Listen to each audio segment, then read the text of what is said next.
சென்னை மக்களின் நீண்ட நாள் எதிர்பார்ப்பையும் தென் மற்றும் வட சென்னை எல்லைப் பகுதிகளின் போக்குவரத்து தேவைகளையும் பூர்த்தி செய்யும் வகையில் சென்னை மெட்ரோ ரயில் நிறுவனம் ஒரு மிகப்பெரிய விரிவாக்க திட்டத்தை கையில் எடுத்துள்ளது. இதன் முதல் கட்டமாக தெற்கு சென்னையில் விமான நிலையத்திலிருந்து கிளாம்பாக்கம் பேருந்து முனையம் வரை திட்டமிடப்பட்டிருந்த மெட்ரோ பாதையை தற்போது மேலும் நீட்டித்து செங்கல்பட்டு வரை கொண்டு செல்ல தீவிரமாக ஆலோசிக்கப்பட்டு வருகிறது. ஜிஎஸ்டி சாலையில் அதிகரித்து வரும் கடும் போக்குவரத்து நெரிசலை கட்டுப்படுத்தவும் புறநகர் பகுதிகளில் வசிக்கும் ஆயிரக்கணக்கான மக்களுக்கு தடையற்ற பயண அனுபவத்தை வழங்கவும் இந்த முடிவு எடுக்கப்பட்டுள்ளது. அதே வேளையில் வடசென்னை மக்களின் பயண வசதிக்காக மற்றொரு முக்கிய அறிவிப்பும் வெளியாகியுள்ளது. மெட்ரோ 2ஆம் கட்ட திட்டத்தின் 5வது வழித்தடத்தை நீட்டித்து வடசென்னையில் மாதவரத்திலிருந்து விம்கோ நகர் வரை 11 கிலோமீட்டர் தொலைவிற்கு புதிய மெட்ரோ பாதை அமைக்கவும் திட்டமிடப்பட்டுள்ளது.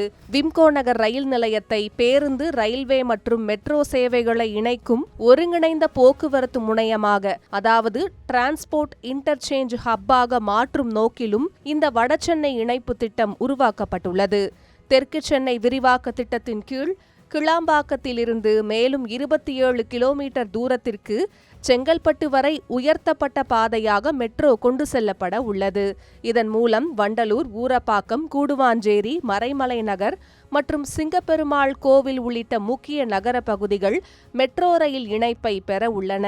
ஜிஎஸ்டி சாலையில் அமைந்துள்ள மிகப்பெரிய தொழிற்பூங்காக்கள், கல்வி நிறுவனங்கள் மற்றும் குடியிருப்பு பகுதிகளுக்கு செல்லும் ஆயிரக்கணக்கான ஊழியர்களுக்கும் மாணவர்களுக்கும் இந்த மெட்ரோ சேவை ஒரு மிகப்பெரிய வரப்பிரசாதமாக அமையும். தற்போது இந்த 2 விரிவுபடுத்தப்பட்ட புதிய வழித்தடங்களுக்குமான விரிவான திட்ட அறிக்கை தயாரிக்கும் பணிகளை சென்னை மெட்ரோ ரயில் நிறுவனம் தீவிரப்படுத்தியுள்ளது.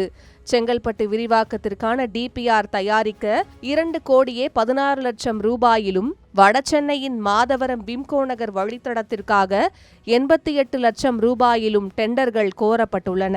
பாதையின் வடிவமைப்பு, அமையவுள்ள ரயில் நிலையங்கள், நிலம் கையகப்படுத்துதல் மற்றும் தோராயமான திட்ட செலவு ஆகியவை அடங்கிய இந்த 2 விரிவான திட்ட அறிக்கைகளையும் அடுத்த 4 மாதத்திற்குள் தயார் செய்து முடிக்க இலக்கு நிர்ணயிக்கப்பட்டுள்ளது.